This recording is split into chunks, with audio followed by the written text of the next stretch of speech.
third round of the 2005 World Endurance Championship was the 8 Hours of Suzuka, traditionally where all of the Japanese teams bring out their big guns. This year the Works Honda team have brought Kianari from British Superbikes and Vermeulen from World Superbikes on the two 7 Stars factory machines. Although the FCC Honda of Shinichi Ito qualified on pole, it was Kianari on the 7 Stars Honda number 7 who took the lead from second on the grid, and with teammate Toru Ukawa held that lead all the way to the flag as their opposition fell away, particularly after a thunderstorm 3 hours into the race enabled them to make the most of their Michelin rain tyres. Leading the World Championship, the Castrol Suzuki number 2 was at one time in third until rider Kiichi Kitagawa crashed, but the team finished 7th overall to retain their lead in the championship. Both the Castrol Suzuki and Yamaha Austria were the first of either manufacturer to cross the line and would head to Oschersleben still fighting hard. Oschersleben lies about 160 kilometres due southwest of Berlin near the city of Magdeburg and was hosting the longest race of the championship during Oschersleben Speed Week. As its name suggests, a week-long festival of racing and other events. This is one of the biggest events of the German racing calendar and has evolved to one of the biggest endurance events in the world, with racing fans coming from not only across Europe but also from as far away as Japan to support their teams. The Oschersleben Motor Park is situated in what was the former East Germany and is a tough and uncompromising track even for normal short-circuit racing, so it was promising to be the hardest test of the year for both teams and bikes. There was a huge range of bikes entered for this event, and the usual Suzukis, Hondas, Yamahas and Kawasaki's were joined by 3 Italian machines, 2 Aprilias and a Ducati, along with 3 entries from BMW, a KB35 Boxer Twin, a K1200R and a K1200S. KTM had their Super Duke 990, Triumph their Daytona 955, there was a specialist JBB Suzuki with a very strange front end, and the resurgent German MZ factory was supporting 5 of their new MZ 1000Ss, a truly amazing entry list. Motorcycle endurance racing is one of the most extreme tests possible for man and machine. Endurance engines are meticulously prepared and built for maximum reliability and survivability. Gearboxes and clutches are built to take the extreme punishment of thousands of race gear changes during an event, and all important vulnerable components are clustered around the core of the bike. Electrics and wiring are routed either in or behind the frame with quick-release fasteners so entire systems can be replaced in as little time as possible. Engines are tuned for durability and maximum fuel efficiency to make as many laps per fuel load as possible.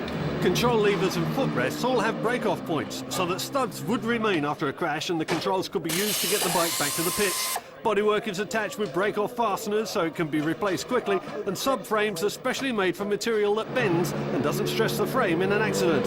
Above all, the bike is comfortable. It has to be for riders to cope with 24 hours in the saddle, and all teams know that your strategy in the pits can win or lose you the race.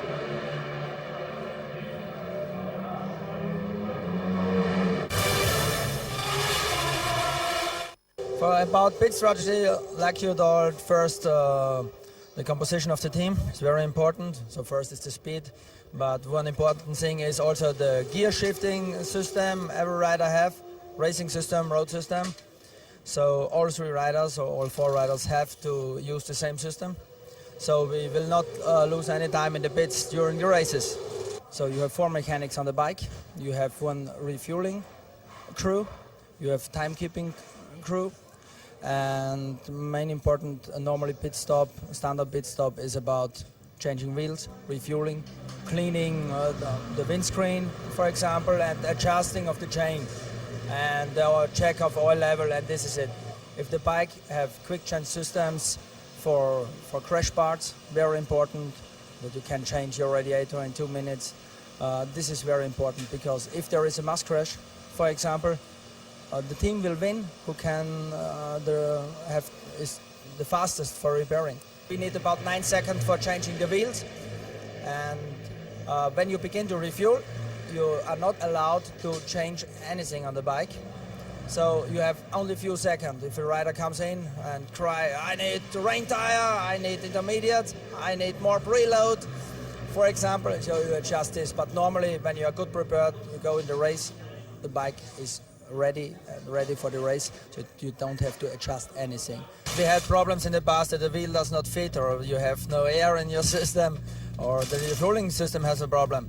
But normally we make many practices and tests, so it should be no problem for this race. Third fastest in qualifying was the British Phase 1 Yamaha team of Andy Notman, Warwick Noland and Damien Cudlin. I mean, I think you can win this race from last place on the grid, you know, because it's such a long one. It's such a battle of, you know, staying on the bike and making sure you have no problems. That's going to be the real key to this race. And with the weather the way it is, who knows what can happen. Second in qualifying, Yamaha Austria's Gwen Giovanni, Thomas Hinterreiter and Igor Yerman were determined to do well at what was effectively their home round. It's a good position, second, to start in front. We had quite a few problems in the qualifying, except for Gwen. For him was always okay. And yeah, at the end I think we came on the right way, so for the race should be okay with the race tires. But once again, it was the French Castrol Suzuki team of Vincent Philippe, Keiichi Kinagawa and Mathieu Legrive who took pole by half a second. Yes, I'm really happy because the bike is really okay. I'm pushed. The problem is many people on the track is really hard. Now I think it's really good for all the race. The bike is really okay. All the team and the mechanics is ready for the race. The Osherleben track is 3,667 metres long and the stadium-style layout means it's an excellent track for spectators, but it's also a tight and twisty circuit with no long straights and makes huge demands on both rider and bike in a full 24-hour race. For the past few years, it's been the French Castrol Suzuki team that have been dominant in qualifying, normally with Vincent Philippe setting the fastest times. But this time he was edged out by World Supersport 600 rider Mathieu Legrive by just 1/100th of a second. Behind the top three, the ultra-reliable number 8 Swiss Bolliger Kawasaki were fourth on the grid. The Swedish number 12 Fagershore L team of Australian Paul Young, Irishman Adrian Coates and Sweden's Krista Minin in fifth place. And even after a crash in qualifying for Paul Young, the team had one of its best qualifying results so far. Sixth on the grid was the number 45 JLC Ultimatum Suzuki engine JBB with its trick hub centre steering, and everybody was waiting to see how it would fare in the race. 3 o'clock in the afternoon and the 24 hours of Oshersleben was underway, with David Morion on the number 8 Bolliger Kawasaki away first, followed by the Yamaha Austria number 7, the Phase 1 number 3 and Fagershore L number 12 hot on their heels. The number 2 Castrol Suzuki hadn't made its usual fast start and got away in 5th, just in front of the Bridgestone Bikers number 5 Suzuki. There always seems to be one machine stuck on the line, and this time it was the number 21 German RMT Kawasaki that was left at the start. All through the field, the riders were trying for an early advantage. The Schubert Motors number 40 BMW K1200S, another bike with a special front end, able to brake much later into corners than its competitors.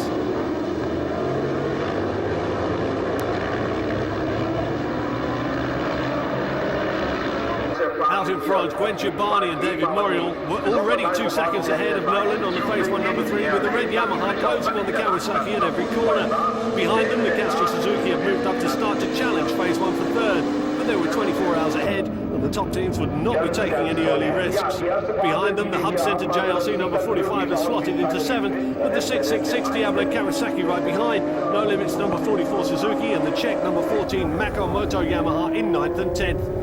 Keiichi Kinagawa had crashed the number 2 Castrol Suzuki in the morning's warm-up session, and Philippe was making sure that all was well with the machine before making his play for the front. By the end of lap 1, it was Giovanni who'd taken the lead for Yamaha Austria, but he was caught over the next few laps and passed by the flying Castrol Suzuki.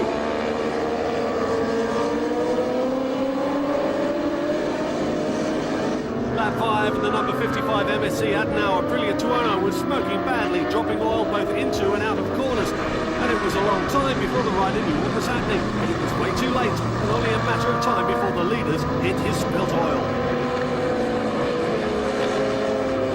Vincent Philippe, the first to go in a heavy crash, and Giovanni right behind him down on the grass after only just missing the Castrol Suzuki rider. Although they both got going again, there was more damage to the Castrol Suzuki rider than to the bike. Behind them, it was the turn of the following bikes to hit the oil, with both the hub centre JLC number 45 and number 21 RMT Kawasaki going down before the flags came out for the pace cars and the track cleaning to start. Both the Castrol Suzuki and the Yamaha Austria bikes were relatively undamaged and rejoined the race in 11th and 15th without pitting, but the lead had been taken by the Phase 1 number 3. 15 laps under the pace cars, and both crashed bikes would only come in after racing had resumed. The Castrol Suzuki was soon cleaned and ready to go out, but it looked like Vincent Philippe's race was over. Yeah, bike in front of me broke the engine, and I don't see the oil on the track. And in an exit corner, I crash, big crash, and my hands, I have too much pain, so I stop. I don't know for next relay. I don't know. Maybe I ride, but big pain. Yeah. The number 7 Yamaha had also come in using its scheduled pit stop time, and with only cosmetic damage, was soon back out.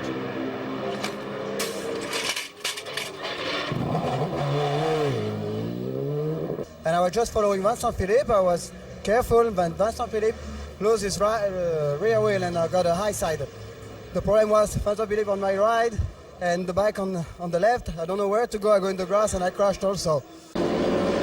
At the restart, once again, the Bolliger Kawasaki had the drop on everybody and was back leading.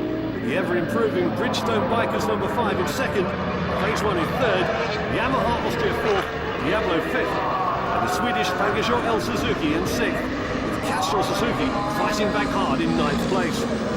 We'd also discovered that one of the 3 BMWs in the race, the number 22 Bike Performance K1200R, had also been down on the oil, breaking one of the clip-on handlebars.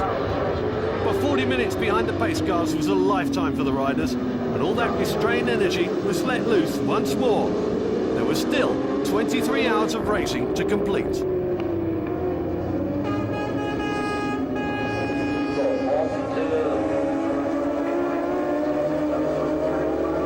A close look at the culprit of the crashes, the normally absolutely solid Rotax engine of the Aprilia Tuono leaking its oil. In the heat of racing, it's easy to forget how slow you have to go in the pit lane. The number 49 Schreiber Speed Link Honda caught out with a drive-through penalty. 3 hours of racing, and after superb riding by Castrol Suzuki, they're back in the lead. Now nearly a lap ahead of Yamaha Austria, with Bolliger third, and Phase 1 number 3 in fourth, chased hard by the Diablo 666 Kawasaki. Keiichi Kitagawa comes into the pits to hand over to Mathieu Legrive. The team are down to 2 riders after it was discovered that Vincent Philippe had broken his left hand.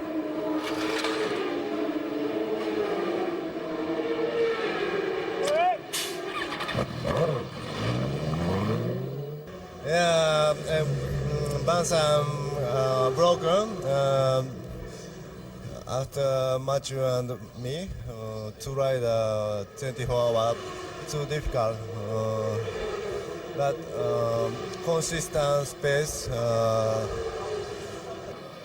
But it's all over for the Swedish Fagershore L team with Christer Minin, Aussie Paul Young and Irishman Adrian Coates. Adrian not even getting to ride the Suzuki before disaster struck. And the Bolliger Kawasaki is also in trouble after breaking a transfer pipe on its exhaust. It doesn't take long to fix, but it's time lost that any endurance team can ill afford. Adrian Coates explained what happened to the Swedish team. It's hold a piston, and for some reason we're not sure, because the bike was going real well through practice and qualifying, and we were doing good times, so it's just disappointing for us and for the whole team. But they were not alone with their problems. The only British bike in the race, a number 54 Triumph Daytona 955i, run by the German Evers ZAB endurance team, being pushed down to its pit box for repairs, but they would eventually rejoin the race. 6 hours into the race, darkness sets in, with the Castrol Suzuki now over 2 laps ahead of Yamaha Austria in second, Phase 1 third, Bolliger slipping to fourth after their exhaust problem. We'd lost more teams. One of the BMWs, the number 22 Bike Performance K1200R, had crashed a second time with braking problems, and they were out. The number 10 Spring Ducati had retired with engine problems. The JLC number 45 had crashed yet again. The number 112 MZ1000S was in the pits, having its transmission looked at by factory mechanics. And the Schubert Racing K1200S was having its clutch and rear wheel gear replaced. Yamaha Austria came into the pits lying second, but still losing time to the leaders, Castrol Suzuki, who are going 1 second a lap quicker. The Yamaha team know that the leaders are down to only 2 riders and are banking on rider fatigue from the Suzuki team to make up time later in the race. The second of the 2 Obi Bike Promotion MZs is in the pits with crash damage, but it's slight and they'll keep their place on track in 15th. In third place, Phase 1 number 3's Warwick Nolan comes in 4 laps down on the leaders. The team have elected to run their 2 fastest riders through the night to stay in touch, in the hope that they, like Yamaha Austria, can mount a serious challenge in the morning. the biggest thing that'll change, that could change everything, is the weather. If it stays like this, I think we can just keep going, you know, and keep grinding away, and hopefully, I think Suzuki have only got 2 riders, and at the moment we're only running 2 to try and go quickly. But hopefully they're going to get tired and worn out, and Matthew and Kaiichi will be sort of all over the place tomorrow morning, and that's when we can make some time up. So we'll just see what happens. And while the strategies sort themselves out in pit lane and on the track, the Oshersleben Speed Week party crowd have lots of entertainment through the night. With supermoto races running on the kart track inside the circuit, party tents and attractions all around the track, and of course, that wonderful German tradition of hot sausages and beer. The Oshersleben event has grown quickly over the past few years and is now one of the world's major biking festivals.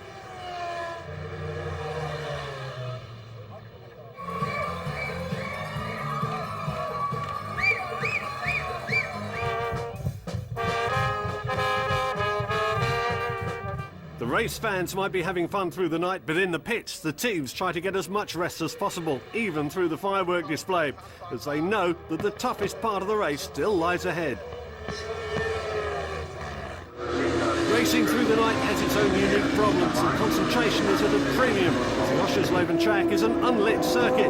The bikes use high-power gas discharge lights that are only legal for racing, but it's still scary stuff at 300 kilometers per hour.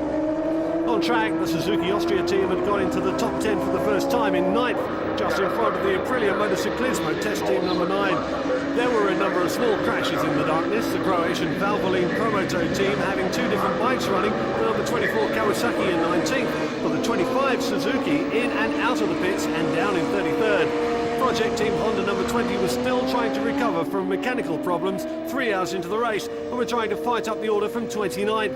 But still pulling away through the night, the Castrol Suzuki was once again reigning supreme.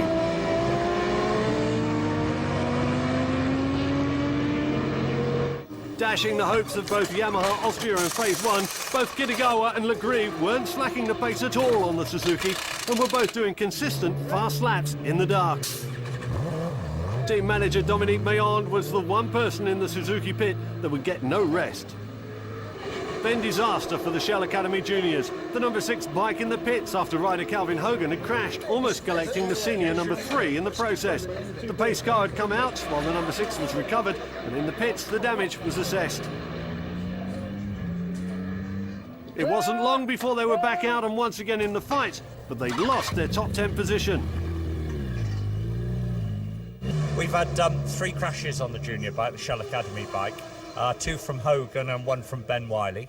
Fortunately, nothing too serious, and we've come through it. I think we had an 8-minute stop, 18-minute stop, and a 4-minute stop. But we would lose more teams. Paolo Tessari's number 4 Yamaha X1 out of the race, and there was no sign of the lone KTM Super Duke as the other teams discussed the night's problems.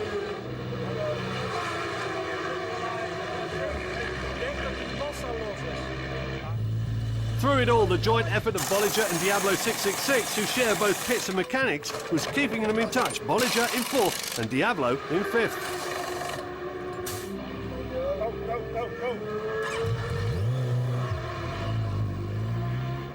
It was now just after midnight, 327 laps done and 9 hours completed. The Castrol Suzuki still leading Yamaha Austria by 2 laps, but Bolliger were now 3rd, and we had lost the number 3 Phase 1 Yamaha.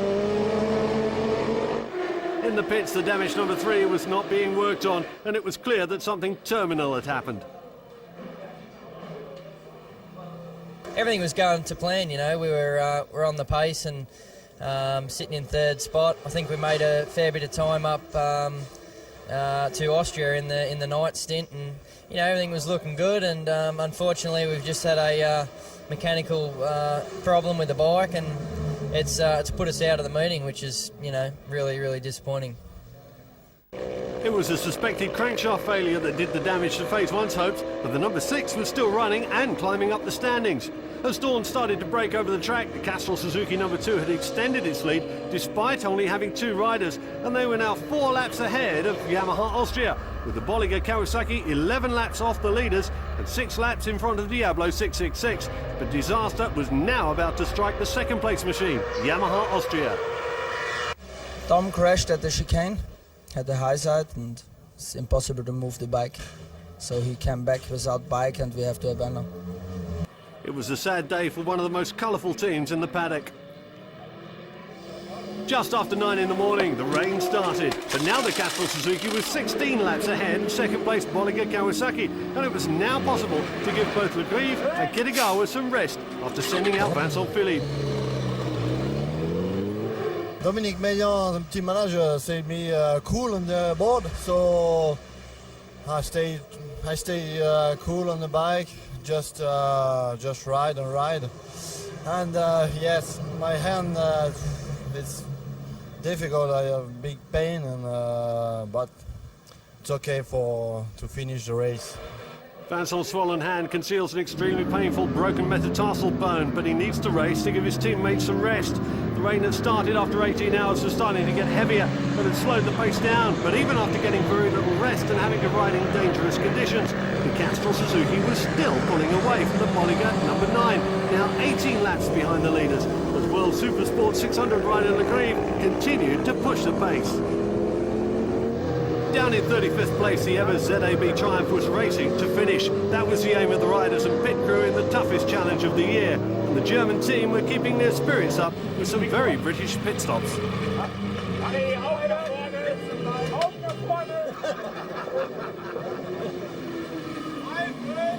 Mr. Winterbottom, sorry.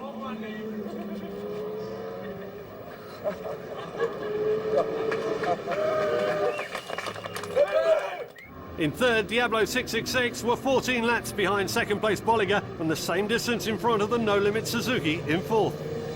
Hats off to all the riders, all three of the riders. All the riders out there really have done a great job, and yeah, it's brilliant. We're really pleased. I mean, not tempting fate obviously, but as long as we finish here in third place, I think we all deserve a result this year in a 24-hour race, and it'd be our best result in a 24-hour race we've ever done. The Bolliger Kawasaki had to change its exhaust earlier in the race, but also had to replace a leaking front fork, but they still wouldn't have been able to match the speed of the Castrol Suzuki, now 21 laps ahead, which apart from their fifth lap crash, had performed reliably for the entire race so far, but it was only 1 in the afternoon.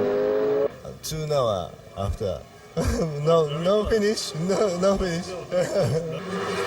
was a hardcore of Kitagawa fans that had flown over from Japan especially for this race, and they'd not stopped cheering for 22 hours and would carry on cheering until the end. The rain got heavier and heavier. The top 3 wouldn't change for the rest of the race. And by the last lap, the Castrol Suzuki had a 23-lap lead on second place and held the fastest lap of the race.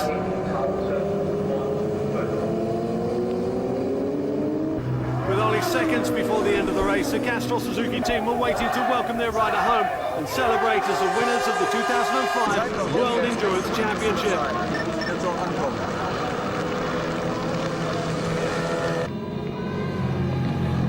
The Castrol Suzuki team finished the race with an unbeatable 109 points in the championship table, holding a 45-point lead over second place with 1 race to go.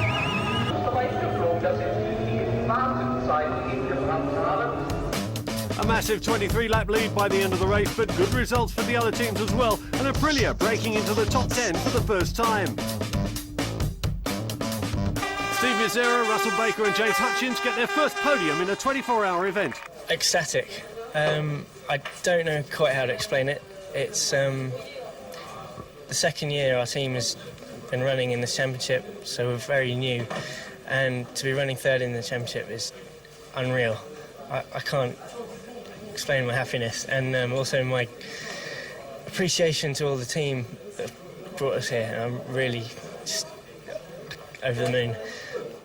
And another second for Roman Stamm, Marcel Kellenberger and David Morial on the Bolliger Kawasaki. Pour notre part, ça s'est bien David passé dès le said, we début. started well Je with a suis couple of parti fast en tête laps, dès le premier we tour, were second un seul following the tour, pace et car, ensuite but then we on had a s'est retrouvé couple of deuxième problems, suite but we une were chute able to avec le take pescar. second place. Et ensuite on a redescendu au classement suite à une casse du pot d'échappement. Ensuite un problème aussi de fourche, et on a pu remonter à la deuxième place. The Castrol Suzuki's Kitagawa, Philippe and Le Grieve become the new world champions. Eh bien en fait pour nous c'est vrai que très rapidement Matthew la Reeve course est un petit says peu for us compliquée the race was car complicated from the il y a start eu le because bout de of oil on ceinture the et track. malheureusement Vincent a Vincent's chuté, accident. donc il a And été for more than contraint half de the race, se Philippe reposer had to pendant rest. plus de la moitié de la course. But Donc after avec that, Eichik Kitagawa Tagawa, pushed on a hard for poussé 2 très hours fort to close on the other teams. pendant 12 heures de façon To do the à race creuser with two l'écart sur les riders concurrents, has been really de hard, façon à ce que but quand because of the Vincent rain, we soit didn't have rétabli, to push too much. il puisse avoir suffisamment d'avance et de sécurité sur les adversaires. Donc à deux ça a été très dur, mais au bout du compte avec la pluie ça nous a bien reposé. As the points show, Castro Suzuki are now uncatchable as the world champions, and the fight is now over second place. And as the champagne flows, the battle will resume at the last round of the World Endurance Championship of Vallelunga in Italy.